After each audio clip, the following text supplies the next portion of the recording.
sekecil dan semurah ini kita bisa langsung pakai untuk triple display, main GTA 5 sekaligus bisa jadiin TV kalian yang stupid jadi smart.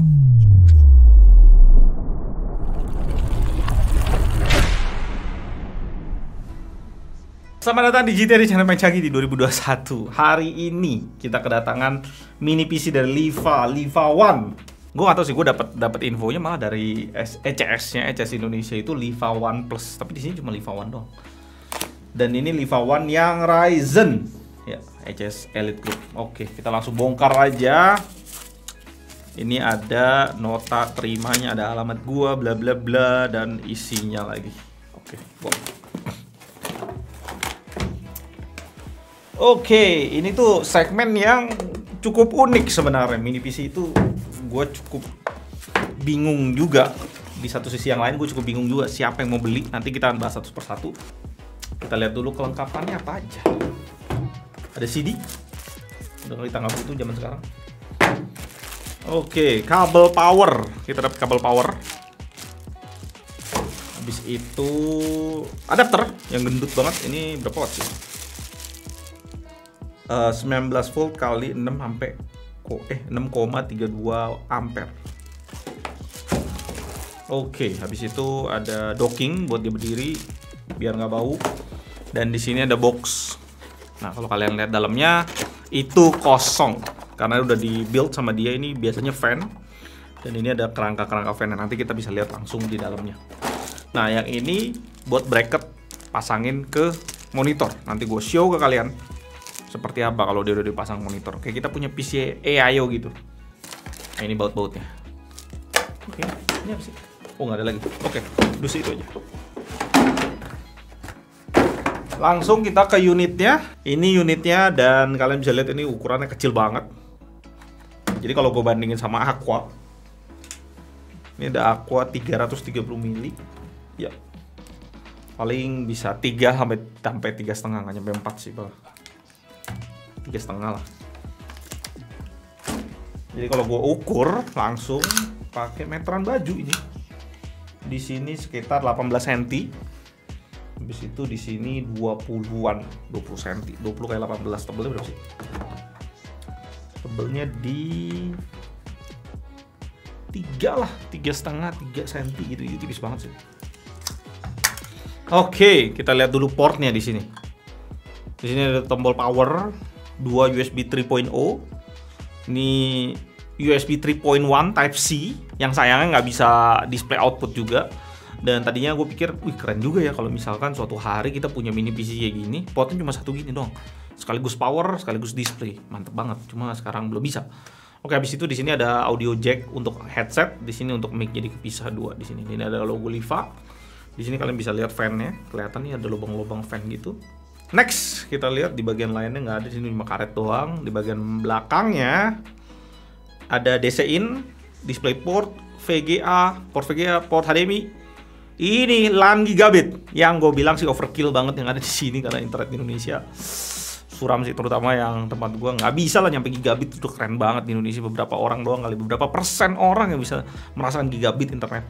Habis itu ada USB 3.0 4 port lagi, jadi total ada 6 port USB. Banyak juga sih. Oke, di sini juga ada baut, kita tinggal putar aja. Kita dorong bagian belakang ke depan, cep, angkat, buka langsung. Oke, di sini kalian bisa lihat ya ada satu kabel yang ngondoy gini. Jadi ini buat colokin hard disk 2,5 inch SSD atau SATA, terserah kalian mau pakai yang mana. Habis itu kalau kita mesti buka ininya supaya kita bisa lihat NVMe-nya yang dikasih. Tempat NVMe-nya. Jadi tempat ini tuh tambahan, unit yang kita dapetin ini NVMe-nya udah ada di bawah sini, dikasih NVMe-nya. Jadi kalau lu mau tambahin hard disk berikutnya, lu tambahin yang tadi 2,5 inch hard disk atau SSD. Jadi di sini total lu bisa punya 2 hard disk. Dan 2 hard disk yang pisah itu cukup gue suka ya. Kalau buat lu install ulang, karena lu bisa backup data lu ke hard disk yang kedua. Sementara hard disk yang pertama lu bisa taruh Windows-nya. Sedangkan kalau misalkan kita pakai laptop yang zaman sekarang tuh ya, dimana dia cuma kasih kita NVMe SSD 1 doang. Jadi lu mesti bagi itu jadi 2 drive. Kadang-kadang gue pas install Windows suka ngebug kalau ke drive yang dibagi gitu. Sebel sih gue. Mungkin gue doang kali ya yang ngebug gitu, karena gue suka ngotak-ngatik pakai Windows macam-macam. Oke, habis kita buka, ya bracketnya bisa kecopot. Lagian lu mesti copot juga kalau lu mau pasang SSD-nya buat pasang bautnya di sini. Oke, ya di sini udah langsung bisa kalian lihat nih NVMe PCIe di sini. Ini serinya yang tipe 2280 ya, 22 inch cm dari Team Group 256 GB, dan di sini ada WiFi juga. Plus di sini Bluetooth 4.2 yang udah low power. Ya tetap overkill lah ya untuk internet kita zaman sekarang. Ampun dah. Jadi bisa cover semua internet kayaknya, sebagian besar internet di Indonesia. Oke. Itu bagian di sininya, dan di sini ada fan-nya. Kalian bisa copot fan-nya nih. Kok goyang? Pasang dulu nggak bener. Ya, kalian copot fan-nya. Bisa copot nggak sih? Ya, copot fan-nya. Di sini kita bisa lihat ada dua tempat RAM. 8 GB SODIMM 2666 MHz. Ya, kalian colok aja. Jadi kalau lu mau pasang RAM sendiri juga bisa. Habis itu kita buka ininya, heatsinknya, supaya bisa lihat prosesornya.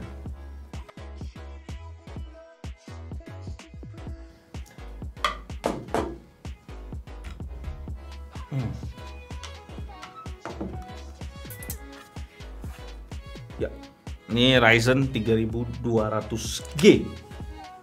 Ini heatsink. Cukup keren sih, kecil banget. Semuanya udah gue buka dan gue bacain spek lengkap unit yang kita pegang ini. Ryzen 3200G, ini bukan Zen 2, tapi masih Zen Plus yang pakai 12 nanometer. DDP-nya 65 watt, base clock-nya di 3,6 GHz, max PCI support-nya sampai 3,0 semuanya. Jadi nggak ada PCIe 4,0. Habis itu RAM-nya 16 GB, 2x8 GB, DDR4, SODIMM 266 MHz. NVMe SSD 256 GB dari Team Group 2280. Di sini juga dia kasih opsi ke kita tambahan lagi 2,5 inch hard disk lagi. Kalian mau pasangin SSD bisa, atau hard disk biasa bisa. Udah ada WiFi Intel 3125 NGW yang sekaligus support Bluetooth 4,2 low power. Dan kalian bisa dapetin unit yang kita pegang ini dengan harga kurang lebih 6 juta. Nanti juga ada dijual barebone-nya, Liva patok dengan harga 2,5 jutaan. Jadi semuanya tuh nggak ada, cuma ada motherboard-nya. Lo mesti pasang prosesor sendiri, RAM sendiri, dan hard disk sendiri. Untuk prosesor, pastiin kalian pilih yang soketnya AM4, dan pastiin juga untuk AMD ada eGPU-nya dengan logo. Kalau di Ryzen itu ada logo G-nya ya di belakang serinya, misalnya 3400G. Sedangkan kayak 3500 atau 3500X nggak ada eGPU-nya, jadi nggak bisa kalau untuk produk macam ini. Sebelum gue tes triple monitor, gue mau tahu dulu prosesor ini bisa dapetin skor berapa dan suhunya berapa lah kira-kira. Jadi gue tes pakai Cinebench R20. Kita langsung run aja.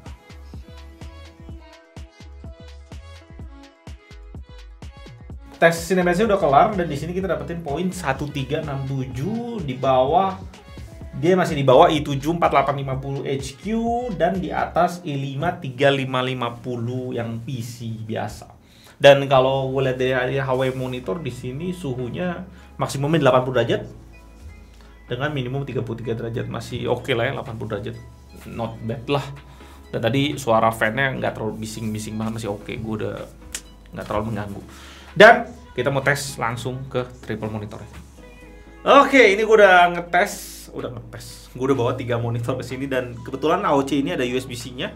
Sayangnya USB-C-nya pas gue colok ke mini PC-nya nggak bisa nampilin display. Jadi ya fungsinya USB-C-nya itu mungkin bisa kalian jadiin USB hub. Jadi kalian mesti beli USB-C to USB-A yang 4 port atau 3 port. Powernya cukup gede. Dan gue mau kasih lihat kalian dulu, ini ada 3 port di sini yang dipakai untuk display. Ini ada HDMI, ada VGA, dan DP. Sayangnya gue nggak tahu versi dari portnya itu, cuma pas gue colok HDMI-nya bisa support 1440p 144 Hz. Gue berasumsi ini 2.0, cuma ya sekalipun dia bisa support itu di mode Windows kayak gini ya di gaming ya kelabakan karena nggak ada VGA-nya sendiri. Oke, ini ada 3. Gue mau nunjukin ke kalian supaya tadi kiranya gue colok PC yang lain lagi. Jadi kalau gue identify di sini 1, 2, 3.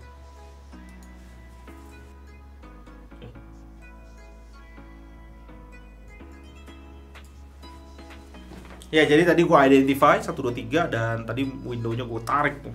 Modenya semua extend. Cukup menarik juga sih ya.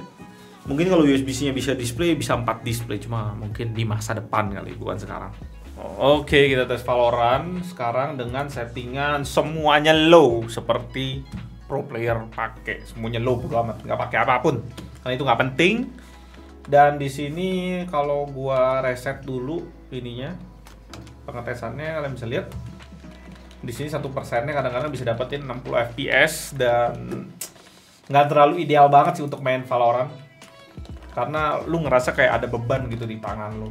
Walaupun dia kadang-kadang bisa sampai 138 fps ya, tapi at least masih bisa playable lah, masih cukup playable walaupun ya nggak ideal aja buat game kompetitif. Tapi cukup amazing lah ya, komputer kayak gini bisa main kayak gini.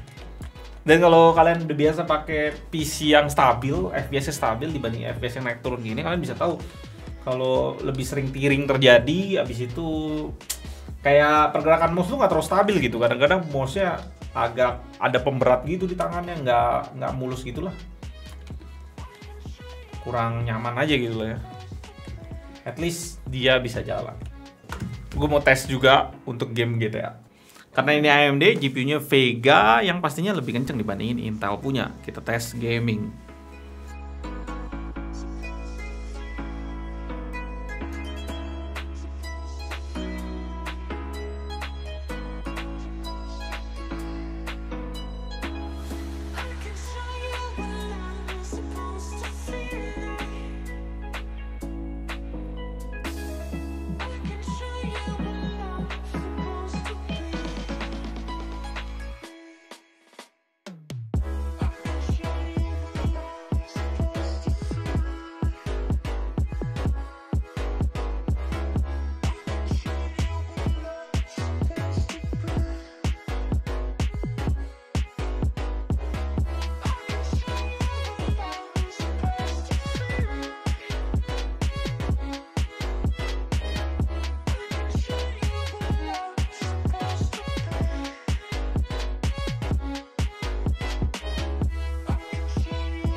Oke, di sini gue ada monitor LG entry level banget dan gue baru sadarin ya.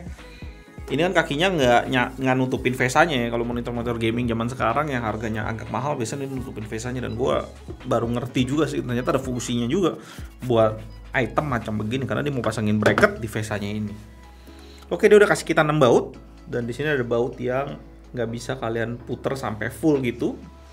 Kalian bisa lihat dia kayak nggak full gitu, dan biasanya memang ini dipakai untuk barangnya. Nah, ada 2 lubang, dengan sangat mudah kita puter aja. Di sini ada bracket yang dikasih, ini penandanya ke atas. Kalian tinggal pasangin aja dengan sangat mudah. Dia udah kasih kita VESA 75 atau 100 kali 100. Jadi kalian santai saja.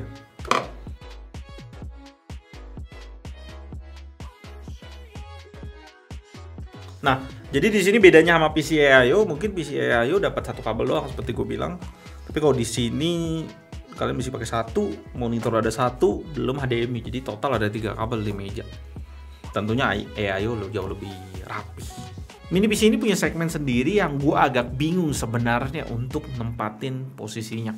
Pertama, kalau kita bandingin ini sama laptop, gue nggak terlalu ngikutin perkembangan harga laptop banget sih. Tapi kalau gue cek di Enter Komputer, rata-rata laptop di harga 6 jutaan sih, RAM dan prosesornya udah pasti kalah sama mini PC yang tipe ini. Tapi di laptop, kita dapetin portabilitas yang nggak ada di mini PC ini. Dia bisa dibawa kemana-mana dan langsung dipakai dimanapun. Sedangkan di mini PC ini nggak. Di sisi lainnya, dengan mini PC ini kalian punya keleluasaan pilih keyboard dan mouse yang kalian mau. Bisa pilih monitor yang kalian suka juga sekaligus. Tapi dia harus selalu dicolok dengan power. Dan kalian dapetin overall performance yang pastinya lebih kenceng sekitar 20-30% lah dibanding laptop di segmen harga yang sama. Contohnya gue nemuin Lenovo IdeaPad S340 di harga 7,6 jutaan dengan spek sebagai berikut. Plus, mini PC ini bisa kalian tambah SSD atau hard disk lagi dengan kapasitas sesuai yang kalian inginin. Jadi punya 2 drive langsung. Sementara di laptop Ultrabook zaman sekarang, kalau gue lihat sih cuma kasih 1 NVMe SSD aja. Di pasaran juga ada segmen AIO yang kalau dibandingin, AIO bisa dibilang lebih rapi secara estetika.